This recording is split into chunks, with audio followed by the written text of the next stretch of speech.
Assalamualaikum warahmatullahi wabarakatuh. Ada satu kalimat dari seorang Henry Ford yang bunyi itu seperti ini. Seseorang yang berhenti belajar adalah orang yang lanjut usia, meskipun umurnya masih remaja. Seseorang yang tidak pernah berhenti belajar akan selamanya menjadi pemuda. So, kita kalau tidak mau menjadi orang yang sudah tua atau mau awet muda, maka kita tidak boleh berhenti yang namanya belajar, biar kita selalu menjadi seorang pemuda. Nah, kali ini kita akan belajar tentang sarana dan peralatan budidaya ikan konsumsi. Ini kita langsung aja ya. Nah, pertama yang kita butuhkan untuk membudidayakan ikan konsumsi adalah bahan, ya. Jadi bahan untuk membudidayakan ikan konsumsi ada beberapa ya, yaitu ada benih, ada pakan, ada pupuk, air, kapur, dan obat-obatan ya. Oke, kita bahas satu persatu. Pertama, kita akan bahas tentang benih. Jadi, benih yang unggul itu diperoleh dari induk yang unggul pula ya. Benih untuk pembesaran ikan konsumsi itu beragam ukurannya, tergantung jenis ikan yang akan kita budidayakan. Kalau kita ingin budidayakan ikan gurame, maka minimal benih ikannya adalah 100 gram ya. Ukuran ikan itu minimal benihnya kalau ditimbang beratnya 100 gram ya. Kalau ikan mas itu ukuran benihnya itu 5 sampai 8 cm ya. Kemudian ikan nila itu ukurannya 8 sampai 12 cm, ikan lele 5 sampai 8 cm. Dan benih yang sehat itu adalah benih yang bergerak aktif, dia tidak cacat dan memiliki sisik yang utuh bagi yang punya sisik ya, bagi ikan yang punya sisik. Nah, selanjutnya yang kita akan bahas adalah pakan ya. Pakan atau makanan untuk ikan ya. Nah, ada dua jenis sih sebenarnya pakan itu, ada pakan alami, ada pakan buatan. Nah, berdasarkan jenis pakan ya, proses pembesaran atau pembudidayaan ikan konsumsi itu dibagi menjadi tiga ya. Yang pertama adalah pembesaran ikan secara ekstensif ya. Nah, pembesaran ikan secara ekstensif ini menggunakan teknik pembesaran ikan yang hanya mengutamakan pakan alami yang terdapat dalam kolam budidaya. Jadi dia sepenuhnya mengandalkan yang namanya pakan alami ya. Itu yang pertama. Yang kedua, pembesaran ikan secara semi intensif. Maksudnya adalah pembesaran ikan yang lebih mengutamakan pakan alami yang terdapat pada kolam dengan tambahan pakan buatan yang tidak lengkap dari kandungan gizinya seperti dedak gitu ya.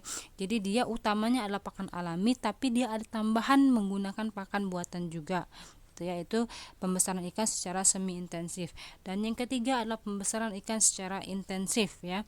Itu mohon maaf agak salah tulisannya S-nya ya. Yang benarnya adalah intensif, enggak ada S-nya ya setelah N ya. Nah, itu maksudnya adalah pembesaran ikan dalam proses pemeliharaannya itu hanya mengandalkan pakan buatan tanpa adanya pakan alami. Jadi semuanya 100% menggunakan pakan buatan ya. Nah, ini pembesaran ikan berdasarkan pakan ya. Selanjutnya, yang dibutuhkan untuk membudidayakan ikan konsumsi juga adalah pupuk ya. Nah, pupuk ini bukan hanya untuk tumbuhan ya, tapi untuk ikan pun diperlukan. Untuk apa? Nah, ini pupuk itu tujuannya untuk meningkatkan kesuburan kolam sehingga bisa memperbaiki struktur tanah dan menumbuhkan fitoplankton dan zooplankton sebagai pakan alami ya. Jadi dengan diberikan pupuk, harapannya itu akan banyak tumbuh fitoplankton dan zooplankton untuk pakan alami ikan ya. Nah, pupuk itu juga ada dua jenisnya, ada pupuk alami, contohnya pupuk kompos ya, dan ada pupuk buatan, contohnya adalah pupuk urea dan NPK ya. Nah, itu pupuk ya. Selanjutnya yang dibutuhkan untuk budidaya ikan konsumsi yang pastinya adalah kita butuh yang namanya air ya. Ya, kita mau membudidayakan ikan ya tentu kita membutuhkan air karena ikan hidupnya dalam air. Tapi air yang baik untuk budidaya ikan itu seperti apa? Oke, kita perhatikan yang baik itu yang pertama adalah pH-nya itu 6 sampai 8 ya. Itu pH yang baik, pH air yang baik untuk budidaya ikan konsumsi. Selanjutnya, selain pH 6 sampai 8 itu juga suhu dari air tersebut, suhunya itu berkisar antara 25 sampai 32 derajat Celcius ya. Jadi tidak terlalu dingin dan tidak terlalu panas untuk budidaya ikan konsumsi ya. Selanjutnya adalah salinitasnya. Salinitasnya itu tergantung ikan apa yang mau kita budidayakan. Kalau ikan air tawar itu salinitasnya 0 sampai 5 ppt. Kalau ikan air payau itu salinitasnya 6 sampai 29 ppt, dan kalau untuk air laut salinitasnya adalah 30 sampai 35 ppt ya. Nah, selain pH, suhu, salinitas, yang harus diperhatikan juga adalah kecerahan. Maksudnya apa? Itu jumlah cahaya matahari yang dapat menembus badan air ya. Jadi ikan juga membutuhkan yang namanya matahari ya. Jadi harus airnya itu harus cukup cerah untuk budidaya ikan konsumsi ya. Nah, selain air, kita juga butuh yang namanya kapur ya. Kapur ini bukan kapur tulis ya, bukan kapur tulis untuk yang menulis di papan tulis yang zaman dulu ya, bukan. Tapi kapur itu digunakan untuk mempertahankan kestabilan keasaman pH tanah dan air sekaligus memberantas hama penyakit. Maksudnya kapur itu diberikan itu untuk menjaga pH air itu tetap stabil ya, yaitu 6 sampai 8 ya. Itu kapur. Nah, yang terakhir yang dibutuhkan untuk membudidayakan ikan konsumsi adalah obat-obatan ya. Obat-obatan. Nah, kenapa? Karena ikan juga bisa jadi sakit ya. Ikan juga makhluk ciptaan Tuhan, bisa sakit ya. Oleh karena itulah kita juga butuh yang namanya obat-obatan. Nah, itu fungsi dari obat-obatan itu diberikan itu untuk pencegahan dan penanggulangan hama dan penyakit ya. Nah, obat-obatan itu ada dua jenis juga, ada jenis alami, ada jenis buatan. Apa contoh jenis obat-obatan alami? Ya, contohnya misalnya ekstrak daun tembakau atau daun pepaya ya. Nah, kalau yang buatan ya tentu saja yang sudah mengandung zat kimia ya. Nah, inilah sarana dan peralatan untuk budidaya ikan konsumsi ya, bahan yang kita butuhkan ya. Nah, selanjutnya kita akan bahas tentang wadah budidaya ikan konsumsi ya. Nah, kita akan bahas tentang wadah budidaya ikan konsumsi, yaitu ada beberapa ya. Ada beberapa jenis wadah budidaya ikan konsumsi. Yang pertama ada kolam, kemudian ada bak, ada akuarium, dan ada keramba ya. Oke, kita bahas satu persatu ya. Yang pertama yang kita akan bahas adalah kolam ya. Kita akan bahas kolam dulu. Nah, kalau berdasarkan sistem budidaya ikan ya, jenis kolam itu ada 3 ya. Ada 3. Yang pertama adalah kolam tradisional atau kolam ekstensif. Nah, maksudnya apa kolam ini? Kolam ini adalah kolam yang digunakan itu semuanya, struktur kolam itu baik dinding maupun dasarnya itu keseluruhannya terbuat dari tanah. Jadi semuanya terbuat dari tanah ya. Nah, itu kolam ekstensif.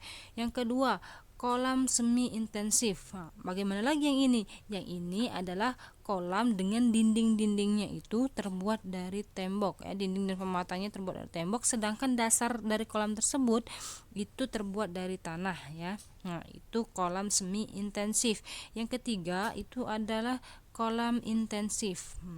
Kalau tadi masih menggunakan tanah sebagai dasar untuk kolam, kalau intensif maksud saya itu semuanya baik dindingnya, pematangnya, dan dasarnya itu semuanya sudah menggunakan yang namanya tembok ya, bisa menggunakan keramik, batu, atau apapun ya. Nah, itu jenis kolam berdasarkan sistem budidayanya. Nah, sekarang kalau berdasarkan proses budidaya dan fungsinya itu ada beberapa jenis kolam juga ya. Yang pertama ada kolam pemijahan, terus ada kolam penetasan, ada kolam pemeliharaan atau pembesaran, dan ada kolam pembarokan induk ya. Nah, itu tadi tentang kolam ya. Selanjutnya kita akan bahas tentang bak ya. Tentang bak. Nah, bak itu ada beberapa jenis ya, ada yang terbuat dari beton, ada yang terbuat dari fiber, ada yang terbuat dari plastik atau terpal. Nah, yang kita akan bahas di sini adalah bak yang terbuat dari terpal atau plastik ya. Nah, desain konstruksi bak yang terbuat dari terpal atau plastik tadi itu disesuaikan dengan beberapa hal yang perlu diperhatikan ya. Jadi yang pertama yang harus kita perhatikan untuk membuat bak dari terpal atau plastik itu adalah jenis ikan yang akan kita budidayakan. Iya, kita mau budidaya ikan apa? Tergantung ya. Mau budidaya ikan lele kah atau mau budidaya ikan nila kah ya, tergantung jenis ikan yang akan kita budidayakan ya. Pertimbangan yang pertama. Yang kedua adalah tahapan budidayanya ya. Jadi kolam yang akan kita buat itu kolam untuk apa? Apa kolam untuk pembenihan atau kolam untuk pembesaran atau untuk pembarokan induk, tergantung ya. Jadi yang kita harus perhatikan yang kedua adalah tahapan budidayanya. Dan yang ketiga yang harus kita perhatikan juga adalah keseimbangan antara volume air dan penyangga bak. Jadi air yang dimasukkan ke dalam bak tersebut itu volumenya harus seimbang dengan penyangga bak yang harus kuat. Kenapa? Kalau dia airnya lebih banyak, itu akan membuat bak yang kita buat itu mudah rusak gitu ya, karena tidak kuat menyanggah air maksud saya ya. Tuh yang ketiga. Yang keempat, dasar peletakan kolam itu harus rata. Kenapa? Karena kalau dia tidak rata, dia akan mudah bocor ya, sehingga ya kolam kita buat itu mudah rusak gitu ya.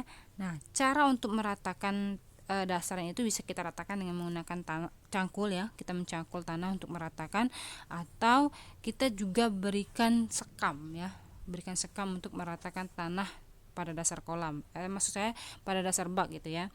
Oke, itu yang keempat. Yang kelima, ukuran bak itu harus sesuai dengan ketersediaan lahan. Jangan sampai kita membuat bak itu dengan ukuran yang lebih besar daripada lahan ya, itu akan sangat merepotkan kita sendiri. Atau kita membuat bak dengan ukuran yang sangat kecil gitu ya, sehingga lahan yang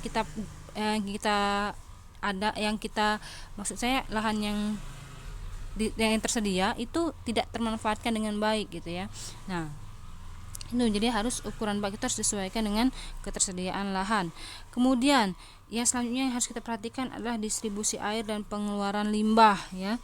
Jadi air itu pasti akan beberapa kali akan kita ganti gitu ya, akan kita distribusikan ya.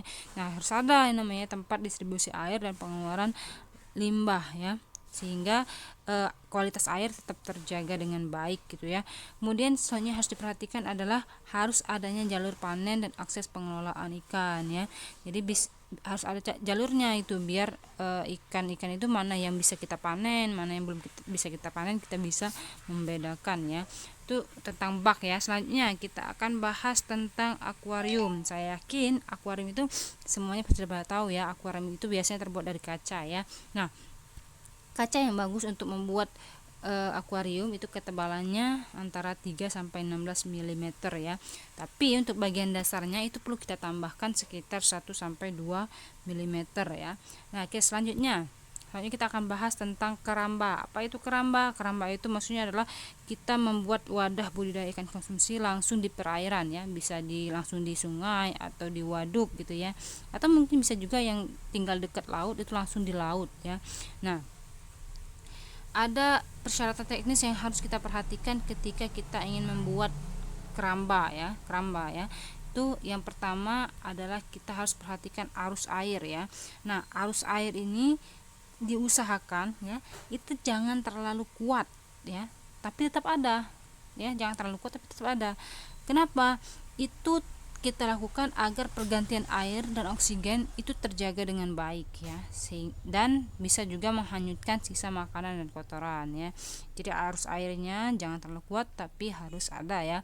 Itu yang pertama. Yang kedua adalah bebas dari pencemaran. Kita pastikan bahwa tempat kita untuk membudidayakan atau membuat keramba itu harus bebas dari pencemaran ya, karena pencemaran air itu bisa mengubah kualitas air sehingga mengurangi fungsi dari keramba tersebut ya. Karena airnya berubah itu ya, kualitasnya kurang baik, tentu saja akan membuat pembudidayaan ikan tidak berjalan dengan baik juga ya. Nah, kemudian yang selanjutnya adalah kualitas air. Seperti yang saya bilang tadi sebelumnya, air yang dipilih itu air yang memenuhi persyaratan untuk pertumbuhan ikan ya. Harus dilihat pH-nya, salinitasnya, suhunya ya, yang tadi sudah dijelaskan sebelumnya. Nah, kemudian kita perhatikan juga konstruksi dari keramba ya. Jadi keramba jaring apung itu terdiri dari kerangka,